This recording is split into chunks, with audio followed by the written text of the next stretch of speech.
Live from the Heart and Mind Studios in beautiful Minneapolis, Minnesota, it's another episode of Seriously Mental with Chris Shaw. As always, all right, here we go. In front of a live studio audience. Members. Now, please welcome your host, comedian and peer support specialist, Chris Shaw. You're on. I don't see anything. You gotta get in the spindle. I do not see anything. Am I here? Yes. Wow, there's nothing on my monitor but darkness. You're there. Hello, darkness, my old friend.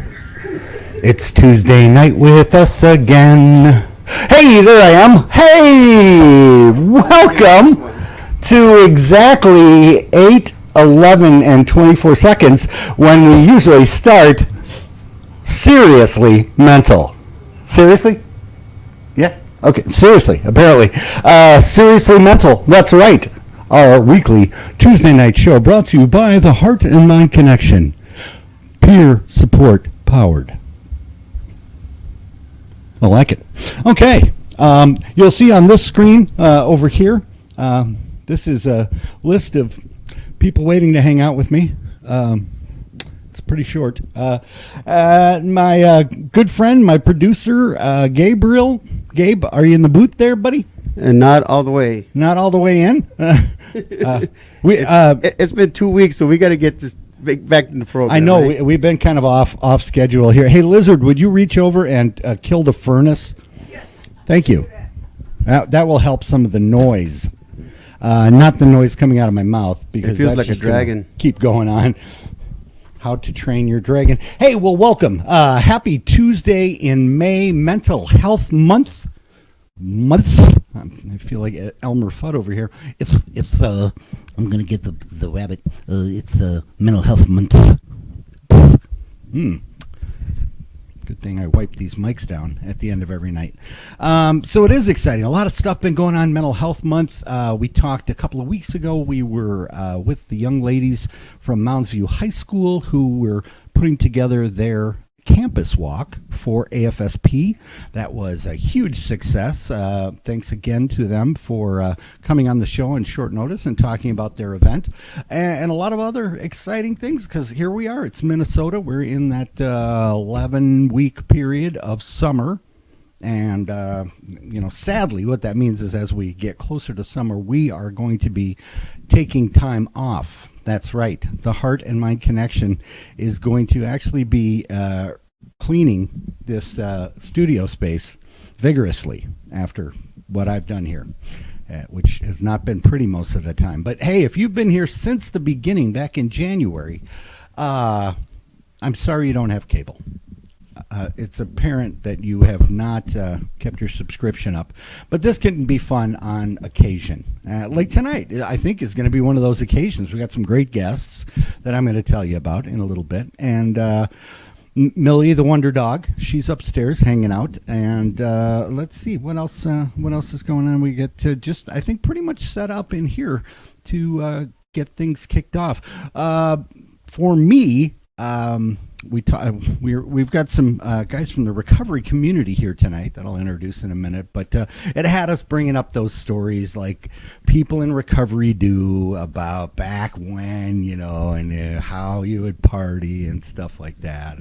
And I think everybody's got good stories. And everybody's got one that's got the police involved, that's for sure. I mean, mine is, I do not like to be troublesome for law enforcement, especially when I've been drinking. So I would very often just try and get out of their way at the bar close and get home as fast as I possibly could with the lights off so I didn't draw extra attention. And apparently they are not hip to that. I got pulled over and had to do that whole walk. You guys do that walk, they're like, hey, there's a line there when you walk down that. And I'm like, you noticed I was driving a car, right, when you came here. That's probably why I'm not doing any walking already. because I'm not going to be real good at it right now. And he agreed and gave me a nice seat to a beautiful single room at a facility near me. So keep that in mind. Well, we were talking about St. Cloud. I always remember when I was up there doing comedy shows, and you'd go and see the rock clubs. And the two rock clubs were right there next to each other, the Press and the Red Carpet.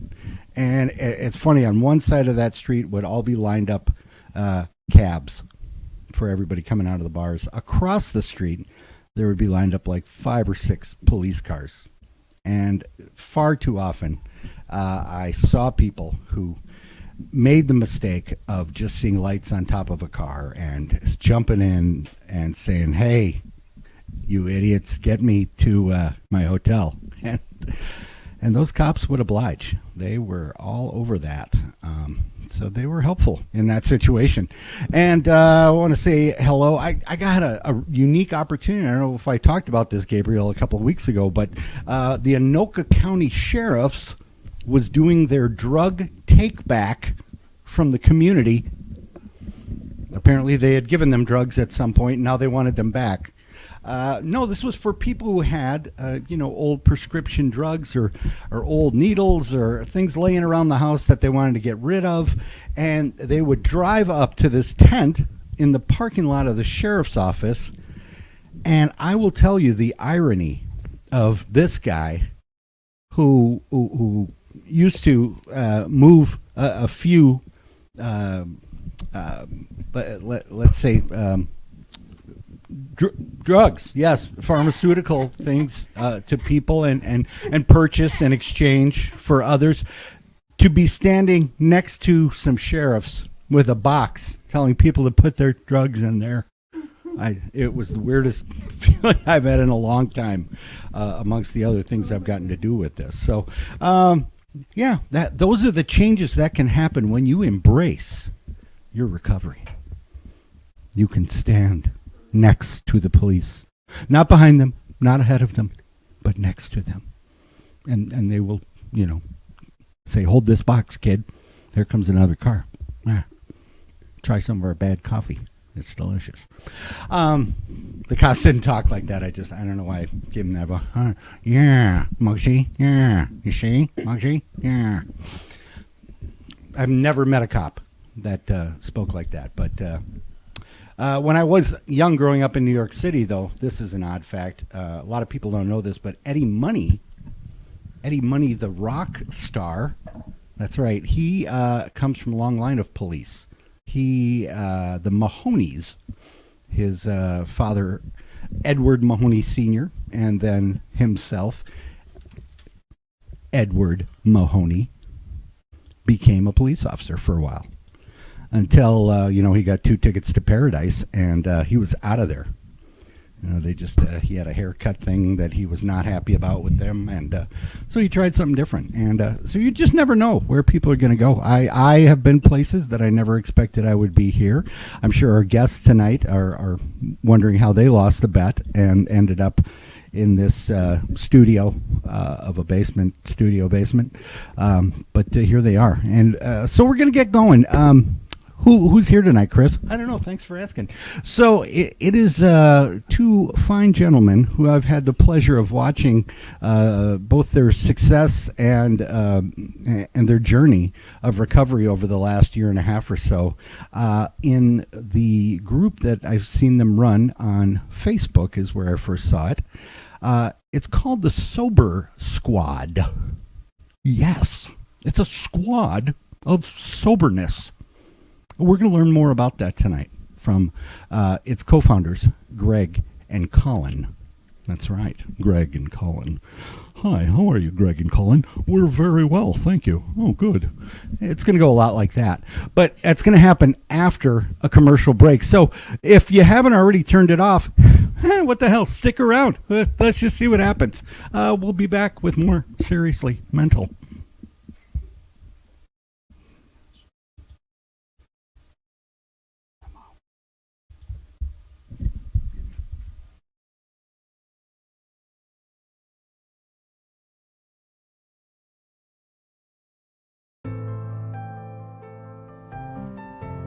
It's okay to think you're in a toxic relationship with the world right now.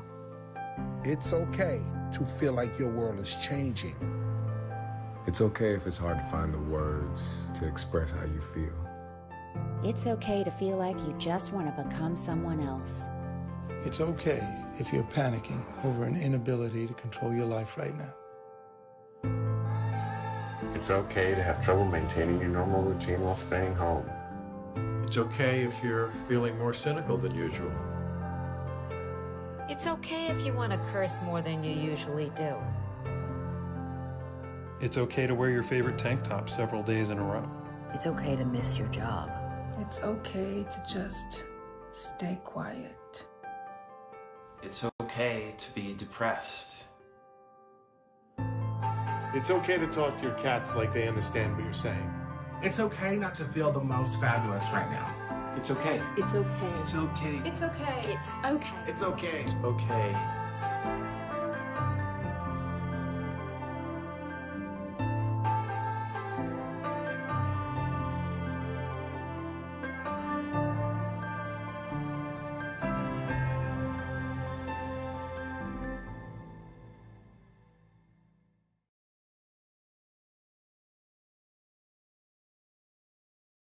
To Tuesday nights here live on Seriously Mental, where the gentleman from the Sober Squad will be with us very shortly. We're already getting people writing in on Facebook and YouTube. Hey, if you're watching this on YouTube right now and you haven't done so, please hit that little subscribe button. We have been fighting all season long to get to 100 subscribers, because the things you can do on YouTube once you've hit 100 subscribers is far and away other things that you couldn't before that. So we would love to do those things with or without you. But just go ahead and subscribe and like.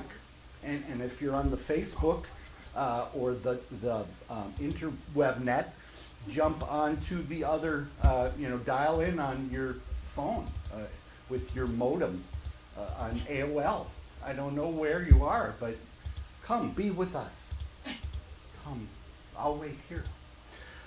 So, big week of things that have happened. It seems like more than a week since the last time we were here, doesn't it, Gabriel? Yes, it does.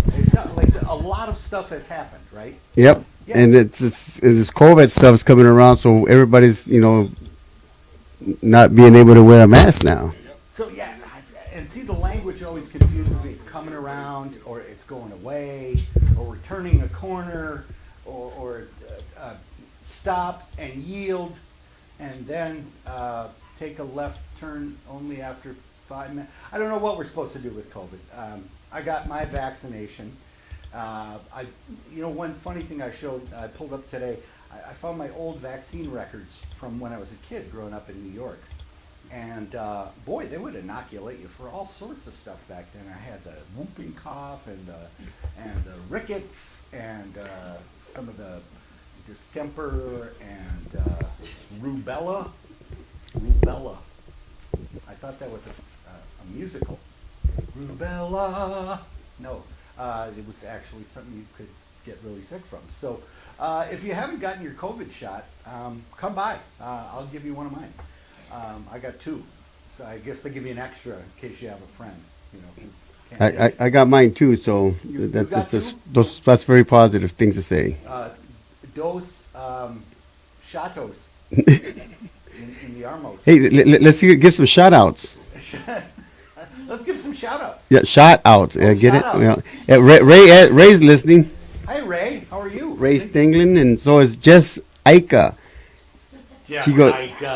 She goes, hey, Raven Lavelle, White Feather, thank you for the invite. Squad! Nice! The squad! So we were having a moment here because I was telling the guys from the Sober Squad how old I am, and when I learned that they're part of the Mille Lacs band, Ojibwe, I said, wow, I know someone who I went to high school with. The lovely Cheryl used to be Bloom. And now she's not Bloom anymore. She was so cute. Oh, I had such a crush. And I'm sure if I saw her again, I would just be like, So hi, Cheryl. Hi, nice to see you. Where was our reunion this year? We were supposed to get back together and talk and do things. You know, this will be our second to last show for the season. A lot of you already know why, because you've seen more than one episode, and you're surprised that we're still here. But nonetheless, we still have the money that we have spent right here for this light in downtown Minneapolis. Next week, the final show of the season. What's coming? I'll tell you. That's right, we are doing a fundraiser for the Heart and Mind Connection. And I was always a big fan of the Memorial Day weekend, Jerry Lewis Telethon, because I think like everybody, come 48 hours, 50 hours in, you were like, this guy's got to be loopy now. Let's watch him now. He's got to be goofy. He was goofy when he started. By the end, you figured, oh, he's really going to be goofy with no sleep. And I thought I should do that because I don't think I'm goofy enough usually. And let's see what it looks like after I'm up for quite a while. So starting on Memorial Day, is it Memorial Day? Memorial Day, yes. Memorial Day morning at 8 a.m. 8 a.m. until the next day at 8 a.m. And then wait, there's more. And then we will go till 8 p.m. that night on Tuesday. Wait, but our show goes from 8 to 9. So we couldn't just stop at 8. What if people didn't know this? They would like tune in at 8 o'clock on Tuesday and we're saying goodnight and they're like, what? I missed it. So we will actually go till 9 o'clock. So 8 a.m. Monday the 31st until 9 o'clock on Tuesday, the 1st of June. We will be live for that number of hours. I don't do math, but you could add it up. Someone call in with that number. We're going to have guests. We're going to have people talking about 37. How the Heart and Mind Connection has touched their life and the work that we've been able to share with people around this state and the Midwest. Hopefully we'll be able to raise some funds. We didn't get to have our big, a lot of people do walks, you know, raise money with a walk and stuff. I don't like to walk, you know, I don't run unless I'm being chased. So we were going to do a sit. We were going to do a 5K sit. And that got canceled because of COVID. They were like, we don't want you sitting around a park too close to each other with baka loungers. So instead, we're going to do this telethon. Now, what's going to happen, Chris? That's an awesome question. We are still working out the details on some big, medium-sized, small market guests to come in and really take up some of that time so I can sit down from time to time. But that's what we're going to end up doing. So next Monday, when you wake up in the morning, hey, good morning, there's no parade on. Let's see what that guy over at Seriously Mental is talking about. Yeah, we'll talk about some wellness things and some mental health and some mental illness, because you don't get healthy from the illness unless you have the ill for the health. There's no I in no, there is an I in illness. There's 2 L's and 2 S's. There's a lot of letters in illness, and we'll talk about every letter because we'll have like 32 hours, right? We'll have a lot of hours. 37. So 37. I think you're adding hours onto this as we go. We weren't really that many before.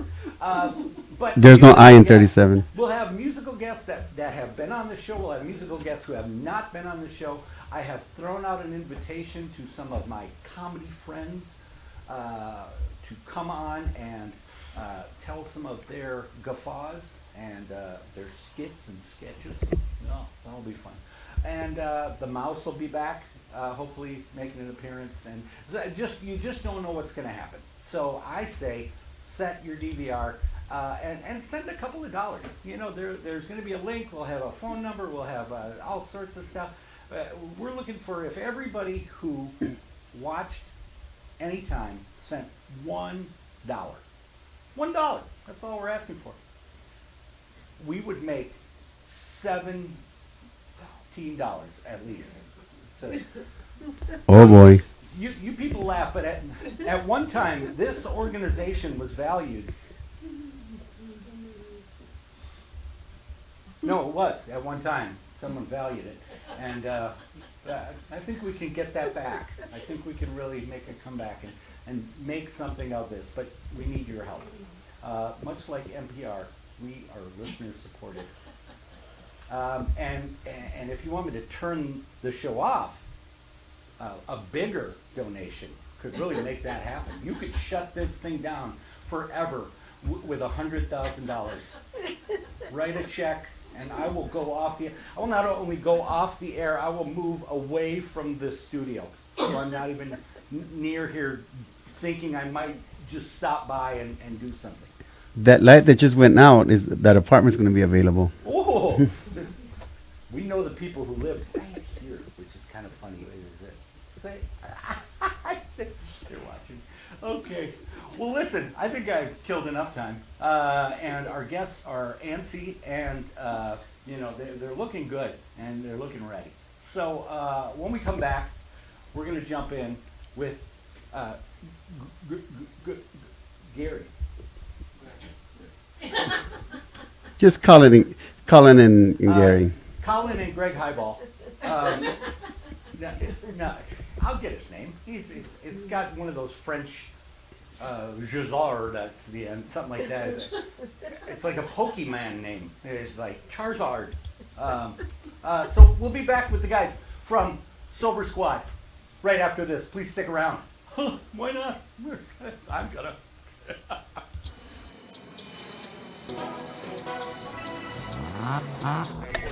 Man, I'm about to fly this thing myself. This autopilot is being crazy. I think it's bipolar or something. Well, that makes two of us. What's that? I have bipolar disorder, and I'm your co-pilot.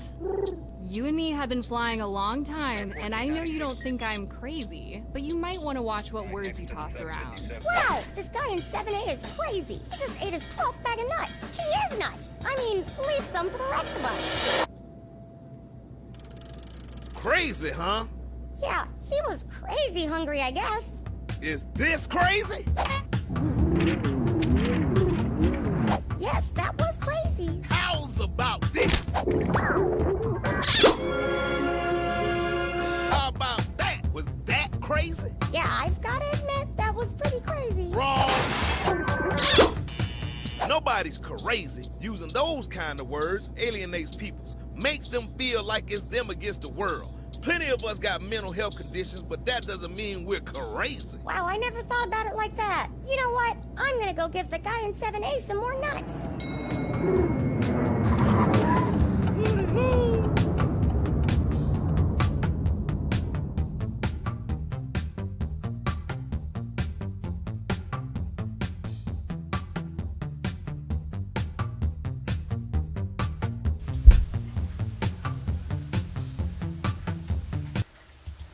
I have come to really love that cartoon, and I have confirmed through Snoops that the airline stewardess or flight attendant was, in a previous cartoon life, Sandy Squirrel from SpongeBob SquarePants. So, hey, got to find work where you can, I guess, right?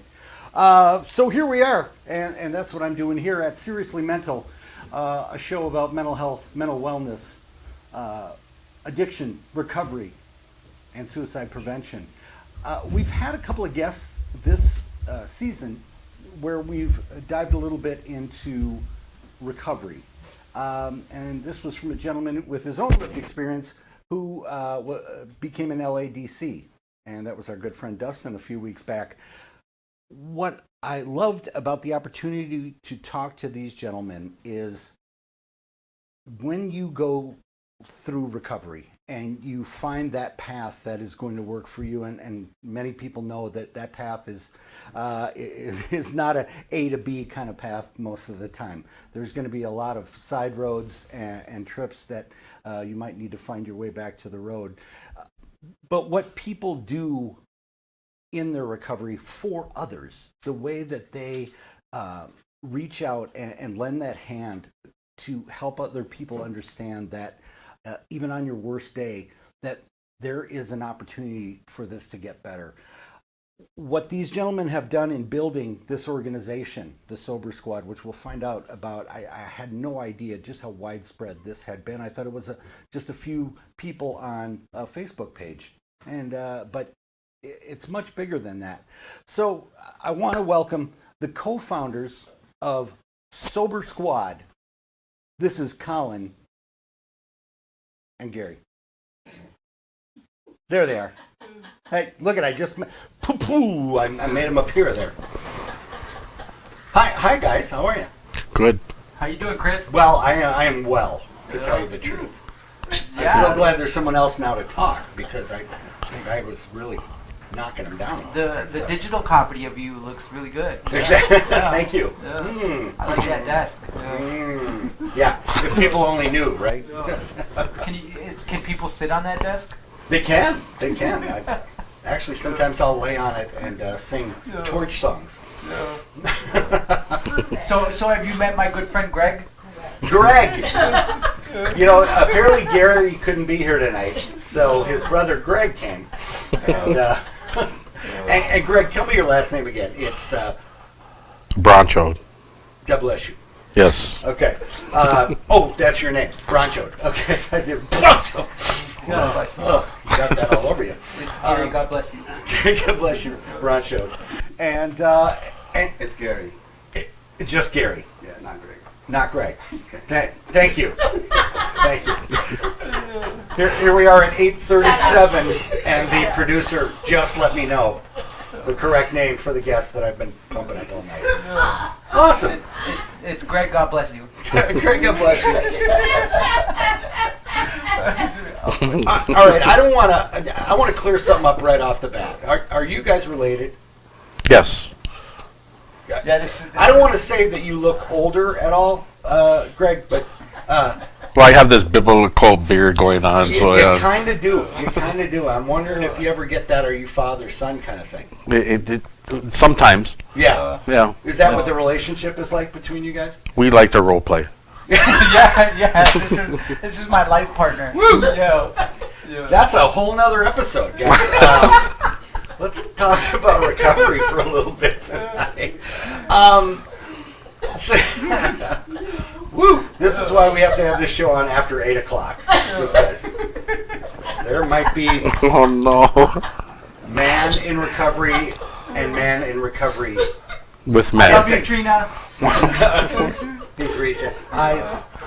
He calls me Trina once in a while.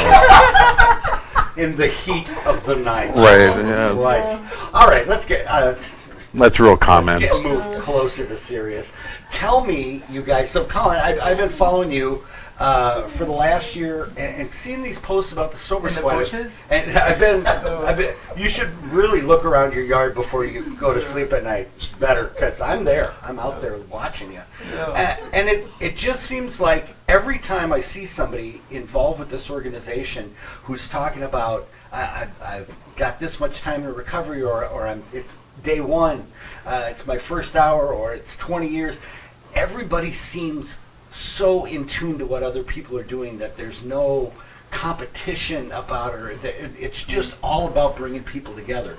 What made you, first off, decide to start an organization like this? But what was your path that got both you guys to say this is something that we need? So even though I am, I have substance use disorder, not alcohol use disorder. So I used methamphetamine, heroin, and that would when I was an intravenous drug user.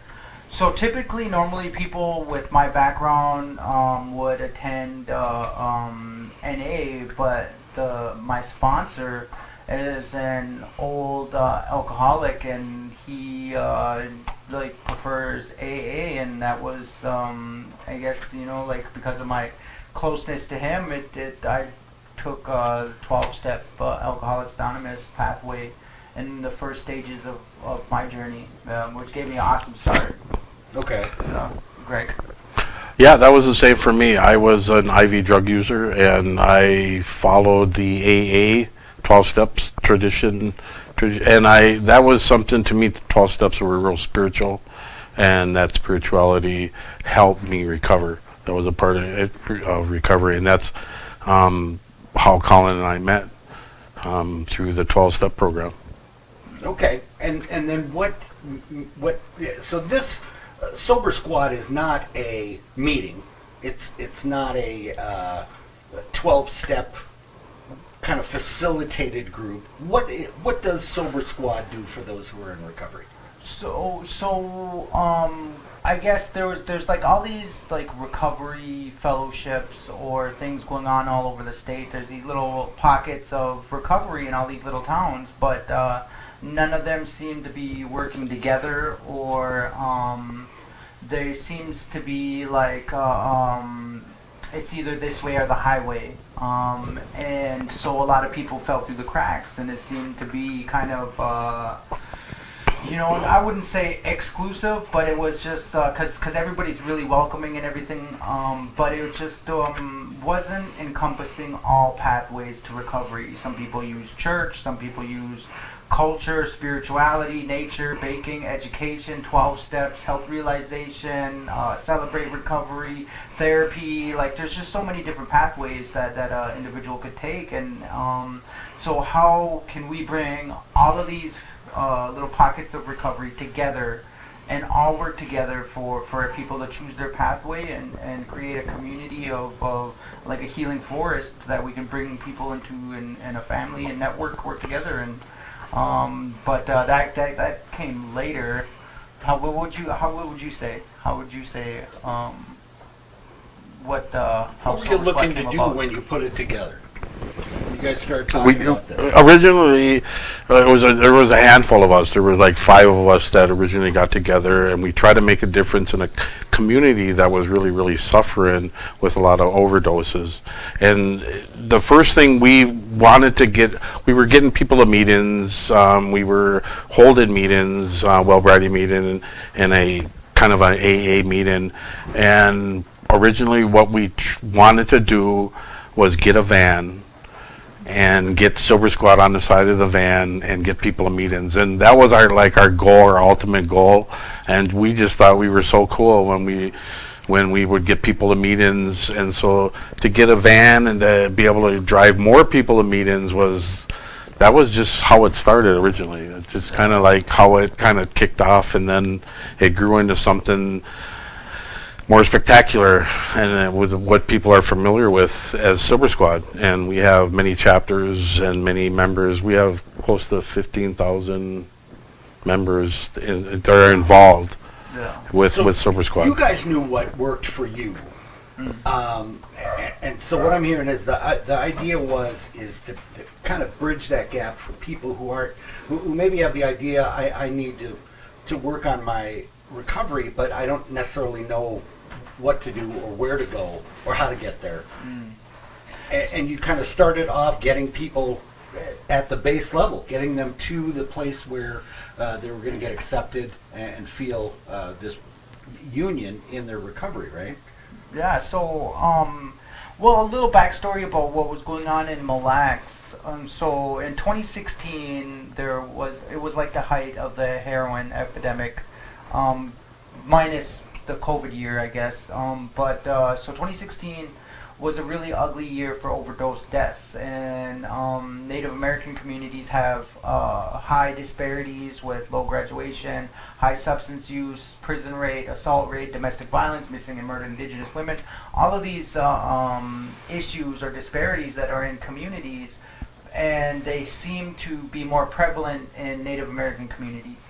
And that was happening in my community in 2016, and it seemed like we were just putting people into the ground, family members into the ground from overdose deaths left and right, and I mean, like, and it seemed like nobody was doing anything about it. Like, we lost our tribal police through we're in Supreme Court right now, but so we had 32 officers that lost their power to investigate in the community that's already hurting with violence and crime, and you pull the cops from it, and it was just a really traumatic time, and so nobody was doing anything about it, and so I we just kind of got out into the community and just kept working and tweaking things until we started getting results. And still to this day, I think support groups is by far the best, I guess the word, the efficacy of, 12 support groups. There's not just 12-step, but support groups seem to be really like the key, connecting people, like whether it's Wellbriety, AA, NA, or just bring people together on the same journey and you make it fun. So we started hosting all these events, and we started networking, getting people to different support groups. And in rural areas, it's not really like you can pick a pathway and stick to it. You kind of got to take what's in front of you. So I know down in the cities here, there's a thriving AA community and there's a thriving NA community, and they kind of really don't intermingle or try not to or whatever is going on. But in rural areas, there's really not that. It's not that prevalent. So people that are in recovery all just know each other anyways. So how do we basically took a lot of inspiration from there was Natives Against Heroin, AIM, American Indian Movement, AA, their Standing Rock was in 2016. So drawing on all of these inspiration, pulling it together and giving it steroids, and a lot of the times you're taught about the word anonymity. So people don't know who they can turn to because of this word anonymity. They don't know that their uncle's in recovery or their cousin's in recovery, and they just don't. So that circle is just, they don't know who they can turn to when they need help because of the word that we're taught about being anonymous. And if you take that anonymous component out from me and my recovery, so that everybody knows that I'm in recovery, a bunch of people started just reaching out to us. We were posting all the different support groups, getting rides and just events, and creating access, and it just whirlwind from there. And it was just just broadcasting it everywhere, hey, we're all here, we're in recovery, what's up, making it, I guess, changing the social norms and making it okay to go to support groups or get into recovery. Getting rid of the stigma, I guess, And I remember from years, so I've had 5 DWIs. Only 5? That I got caught for. But I remember going to some of my first AA meetings, and I remember one, it was down by the Capitol at noon. And it was all these really old guys, and I was probably in my mid-20s, and I'm oh, okay, I gotta sit here with you. Hey, kid, I remember when I was here. We made our moonshine. Was that Bill Wilson? Yeah, it was actually Bill W. himself. Yeah. Kid. But the hard thing about it is at that time, I didn't really have much of a spiritual depth. And all I heard was God. Oh, I gotta give God this. No, God. Oh no, you're not gonna trap me in this little church room at noon. But then there was all that thing about people. You would watch people slip in the door, make sure nobody saw them go in there, because people knew what the building was. And then you would only go once a week usually. And it's like church for some people, where it's okay, the rest of the week I'm kind of on my own, but I'll focus on my recovery for that hour.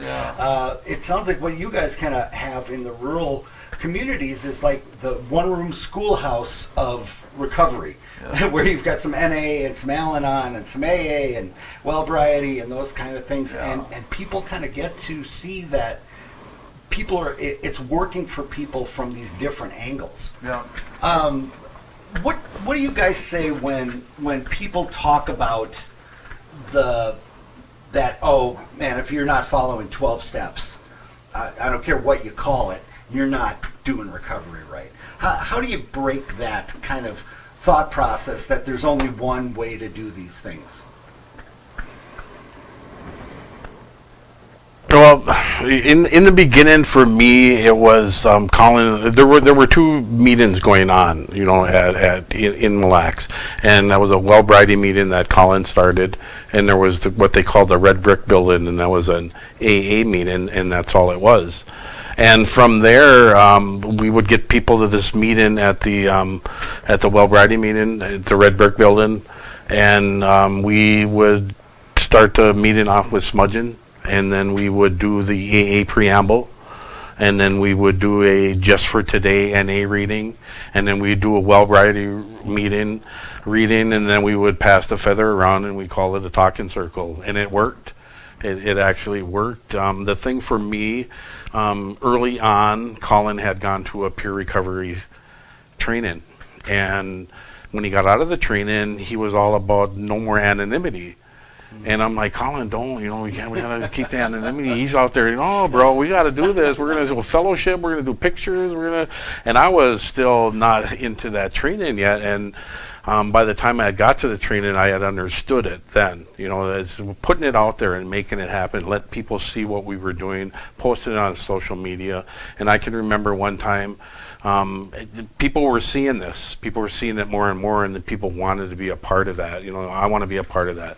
And the fun that we were having. And I remember a woman one time at one of the fellowships came up to me, and because they'd have like put in money for the pizzas that we would order and all to pay for everything, help pay for it. And this lady walked up to me, and she had $3 on her. And she came to me and she said, "Here, this is all I had." And I told her, "No, it's okay." And I remember her telling me no. She said, "Listen, there was a time when I would have begged for dope for the little amount of money." And she said, "You guys made me laugh. I had fun. You guys hugged me. You guys fed me." And that had such an impact on me, and I thought we have to do this more. We have to get out there more and keep doing what we're doing. So he was the instigator of it.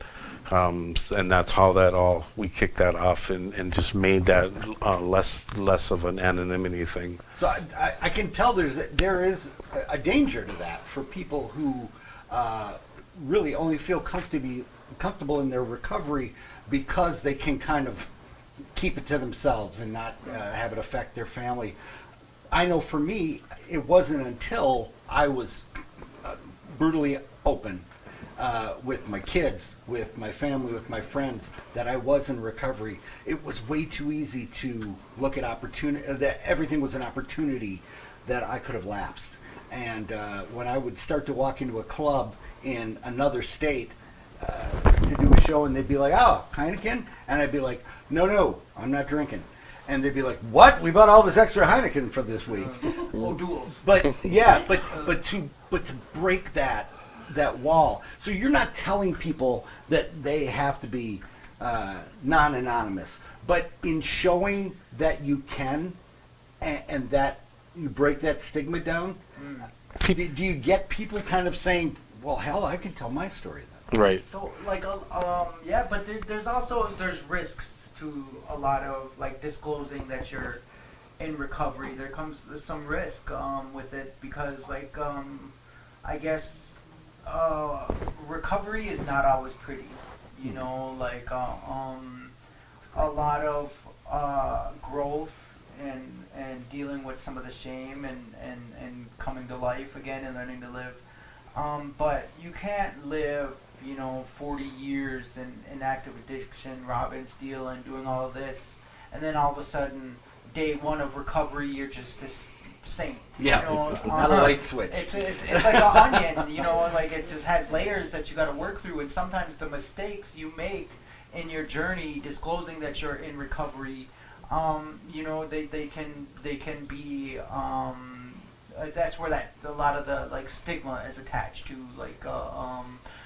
he's an addict or whatever, hide your purse. And or let's say somebody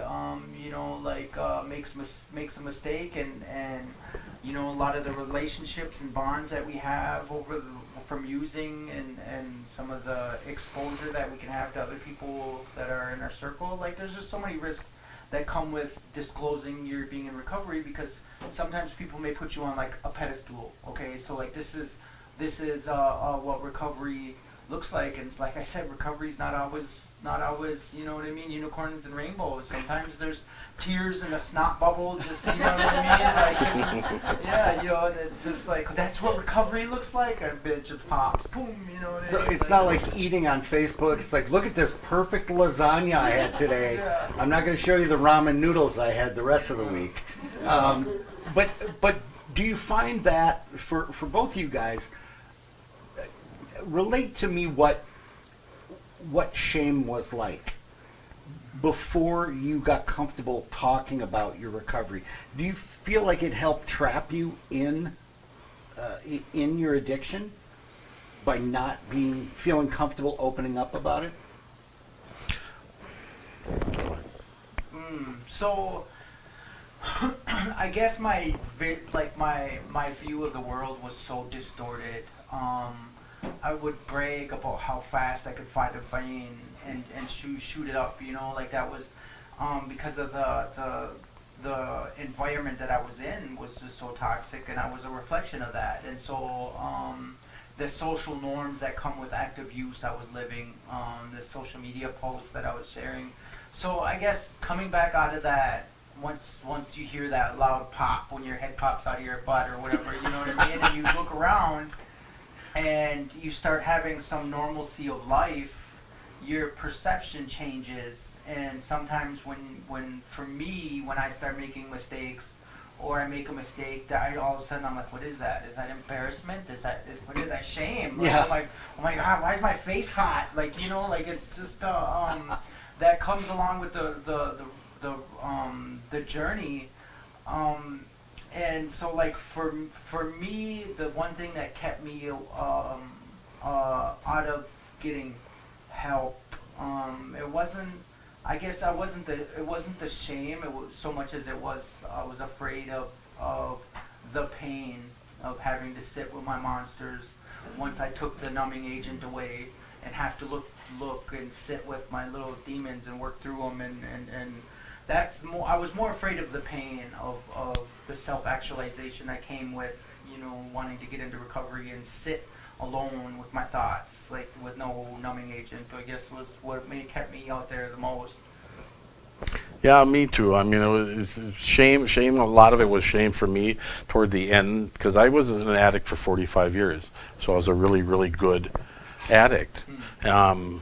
Nobody can top that. Yeah. And so, Most people are dead. That's why. I tried to hit 46. No. So, but no, it's true though. And then so, you know, for me, being in public works, working in public works and working in the community, I had to hide that. I tried to hide that, and it was hard to do that. I mean, we're really good at it, but it was hard for me to do that because of where I worked. And so I'm out in the public. I'm in the public eye, and so when it was time for me, when I was ready, I was fortunate that the Mille Lacs Band has a drug testing or a drug policy, and if you test positive for drugs, or if you have a problem with drugs, you have a chance to correct that. And I did, and I was able to do that. But there was a lot of shame with that because I didn't want everybody to know that I was that way. And so I remember my ex-wife taking me to Human Resources that morning, and I put on a suit. I got all shaved up and got all red because I didn't want them to know that I was coming in there like a junkie, and I was really, really bad. And so yeah, mine was a lot of it was shame, and of course then the pain comes later. That always comes later because we deal with a lot of pain. I was an IV drug user. I must have been feeling a lot of pain because I found comfort putting needles in my arm. So that's where that comes from. So Yeah, you would have to guess that the pain that you were feeling emotionally must be pretty damn bad. Right. When something like that is a relief. Yeah. So we're going to take a quick break. When we come back, though, I want to ask you about. You mentioned about making it fun and events and making this a community. I want to hear about some of the things you've done and what some of your plans are, especially now coming out of COVID. How you're going to make the rest of 2021 fun for recovery. We'll be right back with Colin, and Greg from the Sober Squad. Yes. Or George, or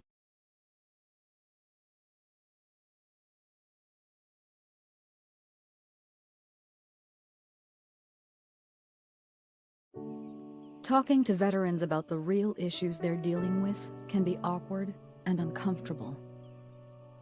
We think to ourselves, I never served. How could I understand? They'll talk about it when they're ready. And then we wonder why they don't want to talk. But when their behavior changes, when they withdraw to themselves, increase substance use, or even talk about hurting themselves, it's time to act. Because if we don't, our families and relationships will suffer. Ask the hard questions. Listen to the veterans in your life and show you care. Make the call. It matters. When you recognize a veteran is in crisis, call the Veterans Crisis Line at 1-800-273-8255 and press 1. track me around and stuff. Hey, welcome back to Seriously Mental, where we're here with Colin and Greg from Sober Squad. Sober Squad, not just in Minnesota. Tell me a little bit about where else Sober Squad is. It's right here in your studio. I'm feeling it in my heart right now. Wherever I go, that's where it is. People just kind of flock around. There's that squad. Squad of 2. Let's follow them. We have, I can't remember how many chapters exactly, but we have I think it's 15 chapters in the state of Minnesota, 2 in Oklahoma, 1 in Arizona. Wow. And there's people want to start more and more chapters, and we have no problem with going help get that going. I think every reservation in Minnesota right now has a Sober Squad chapter. So that's amazing. St. Cloud, as well as St. Cloud, Duluth, Brainerd, Little Falls. Yeah. So. So I mentioned before the break, you talk about making it fun. This doesn't have to be, hum-glum, I don't drink or use anymore. I'm so boring, and I'm just going to sit in a room with people. And, on a little TV and a desk. Yeah. So how do you make it fun? How do you make recovery fun that gets people, A, to stay on track with their recovery, and B, wanting to come back to be part of this community that you've built? So, like, one of the things that I noticed, so there is something so liberating about being around people that are genuinely authentic. And we've been hiding ourselves for so long behind the mask or curtain of addiction and pain that when we start coming into the rooms and like I said on the 12 the to thine own self be true, and meeting these really authentic people that can be vulnerable about what they're going through, creates this environment of safety, fun, camaraderie, and something about having been so close to brushes with death and coming back for that, being around people that are in recovery, they just have this ridiculous thirst for life, and it's contagious. And so we've something about not to sound bad or anything like that, but I've sat at some funerals and fucking laughed so hard my eyes were watering, and it only comes with people that have kind of had that closeness to pain and so I don't know. I think it's just like we're just natural partiers or something. I don't know, but we just love having fun, and recovery is more than just being in a church basement once a week. It's getting back in your kids' life. It's learning how to have a job, getting up at a reasonable hour. Like that's just, I still struggle with that 5 years in. But there's just so much to recovery and we wouldn't do it unless it was fun.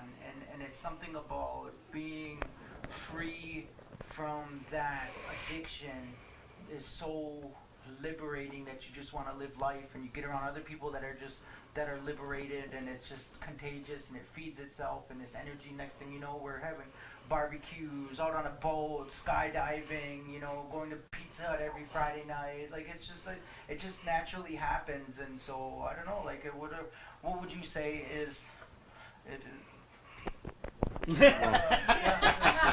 I'm here. It's getting to nap whenever you want to. As far as for us, it was the events that made people want to come. Well, actually, it started out with the fellowships. In the fellowship, when we would put it out on social media, again, people would see that and want to be a part of that, because we were having fun and we were showing people the fun that we were having. When we started doing the events, then we started, people started showing up. Because a lot of times, and this man is an absolute genius. He came up with this idea. We have these shirts, Sober Squad shirts. Everybody wanted a Sober Squad shirt. And Colin's like, the only way they're going to get them is to come to the event. So we never sold these. We never, I bought this one from him, but we never sold them. We just had them available, and people would show up at these walks, and they would want those shirts, and they would have the shirts, and we'd have a good time at these events. And again, it's just like Colin was saying, we're naturally partiers, and so we just like to have a good time, and we like to laugh, and it feels good to laugh when you've lived in that darkness, most of your life, 45 years to be exact. And so, yeah. And feel a part of something, right? Absolutely. When addiction can be so isolating, to feel like, hey, we all get to kind of rediscover life together. What kind of things do you have going on this summer? Anything exciting that we should know about? One of the things that we're getting up going right now is we're going to do a sobriety walk in Little Falls, and we have the mayor involved with Little Falls and some other organizations that we want to get a big walk going, because we haven't done this in a while because of the pandemic, and we haven't been able to do things. So we hope to spark this off. This weekend we're doing a Sunday up in Cloquet. Fond du Lac Cloquet Sober Squad has a meet and greet grill or something like that. Yeah, and then a talking circle. Yeah. So that's a few of the things that are going on. Ajamug has a smudge walk coming. Ajamug Sober Squad has a smudge walk coming. There's going to be that Comanche Nation thing coming up in a couple weeks down in Oklahoma. And Oklahoma Sober Squad, the Wes Paul and them, they just seem like they'd be having events every weekend, and it's just like, I'm getting tired just watching them. Like, I don't know, my phone died, so otherwise I could list out all the He got a events, bunch of stuff on there. Yeah. But go to the Facebook page, Sober Squad Facebook page. If you Google or go to search Sober Squad and you see this logo right here, that's the page. We have a lot of different events posted on there. There's the Wellbriety All Addictions Conference coming up in September. We're going to try to bring as many people to that. I'll be speaking at that. And then there's beginning of June, I'm speaking in Princeton. And then something in August. I can't remember. I don't know. I can't remember. But yeah, come join us for these events. They're awesome. Oh, a painting event too coming up here in a couple weeks. Oh, nice. A painting event in Alexandria. Awesome. Yeah. So a lot of stuff, like a lot to get involved. There's a lot of stuff to keep you busy. Look forward to things. Come meet this amazing man right here. He's just my favorite person in the world, and he's just so soft and squishy. Yeah, we did that to his belly earlier. Right. He was like, and it goes right in. Left it indent for a little bit and started going off. Yeah. I love that. So once again, the Facebook page, I think Gabriel had it up there. It's Facebook / Sober Squad 2016. Is that what you had up there, Gabriel? They're up. Yes, there we are. Lovely There we couple. are. Sober Squad. Sober Squad 2016. That's the Facebook page. Look at the events. Find some things going on. Just become a member of the page and listen to some of the stories and some of the things people are talking about. It is filled with positivity, and that's what I loved about it. Is that it's not this fake thing that we're all better. It's real, but the way that people support each other is what being peers. We talked about that before. What it means to be a peer and share your lived experience with others, trying to make that journey. So, excellent. These guys right here, Gary Bouchard and Colin Cash from Sober Squad. More information online about them. And my hope is, as we get into next season, we'll have you guys back. You can get along a little bit better, maybe, and maybe we'll get you a larger couch if that's what social distancing. The pull-out couch. A pull-out couch. Yeah. We'll just have you stay over. Yeah, we'll just and enjoy you guys. We thank you so much for coming out. We're going to take Thanks, a quick Chris. break. Thanks. I know we're running a little late, but we started late. And hey, we don't have anything really butted up against the back of us, so we're going to keep going. I'm going to play a song in remembrance of the 1-year anniversary of the death of George Floyd. Stick around here on Seriously Mental. Thanks, Chris. You guys are great. You guys are.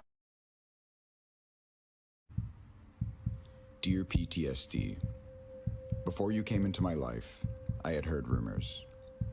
Back then, no one really spoke about you unless it was in hushed whispers. No one knew for sure what you looked like, but I heard you did unspeakable things. That you crept into bed with husbands and seduced them away from their unsuspecting wives. I also heard that you drank. A lot. I heard sometimes you could be at 2 places at once, physically in one place, but mentally elsewhere. Hey, move over.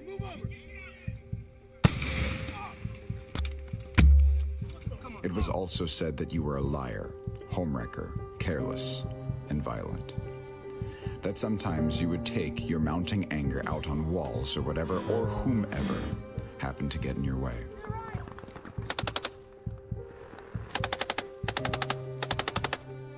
Yeah. You leave shattered picture frames and broken memories in your wake. There has been songs written about you, yet they don't even begin to do justice of just how evil you are.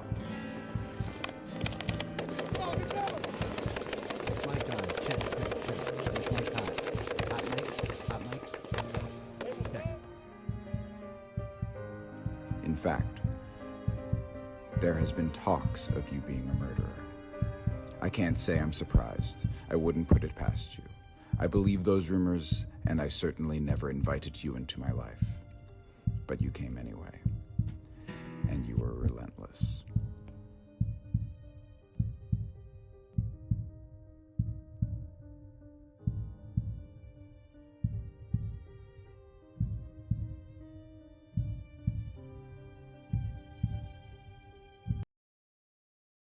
Hey, welcome back to Seriously Mental. It would be irresponsible of me to, after surviving the last year in the Twin Cities, to not make mention of the monumentous anniversary this is. Not only a year from when we lost George Floyd, but a year that kicked off some of the most fervent and meaningful both displays of speaking out about inequality, as well as the partnering of all races to come together over this subject of how things must change. How change happens, much like Colin was talking about, recovery is not always a pretty thing. Sometimes it comes with a lot of bumps and bruises and lessons learned, and hopefully people picking themselves up and moving forward with that belief in their cause. it has been an incredible year here in Minneapolis to see what has happened with the neighborhoods and with people talking and being nicer. And I hope that keeps going. This is an old 70s song that just seemed appropriate for tonight.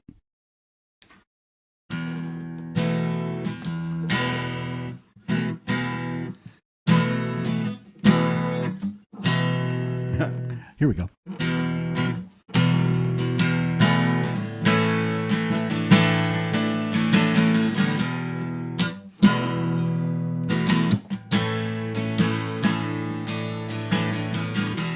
Something's happening here.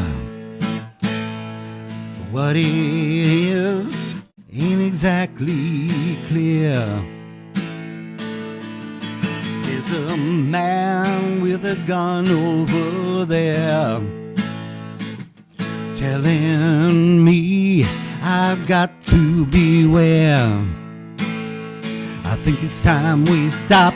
Hey, what's that sound? Everybody look what's going down.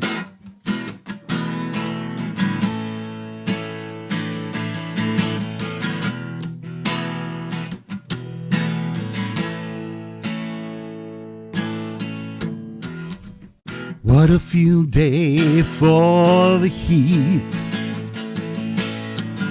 1,000 people out in the streets. Well, they're singing songs and they're carrying signs. Mostly say hooray for our side. It's time we stop. Hey, what's that sound? Everybody look what's going down. What's going down?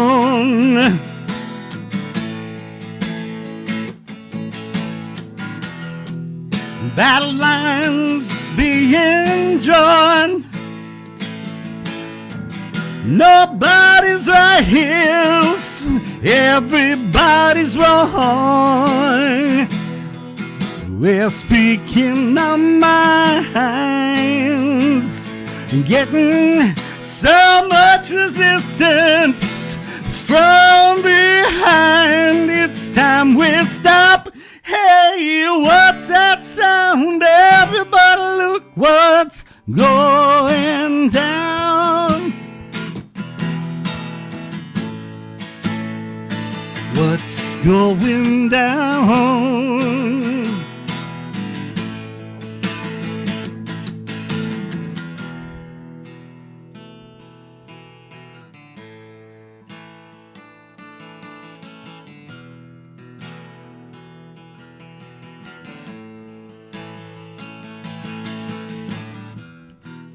Paranoia strikes deep into your mind, it will creep. Well, it starts when you're always afraid. You get a lineman come and they take you away. It's time we stop. Hey, what's that sound? Everybody look what's going down. We'll stop. Hey, what's that sound? Everybody look what's going down. Stop. What's that sound? Everybody look what's going down. We'll stop. Say, what's that sound?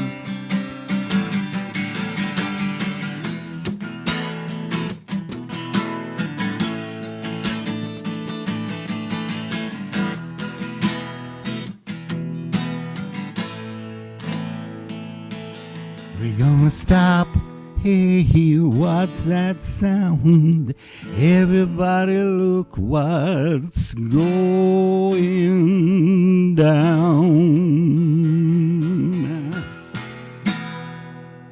Ladies and gentlemen, thank you so much for sticking with us for another evening of Seriously Mental.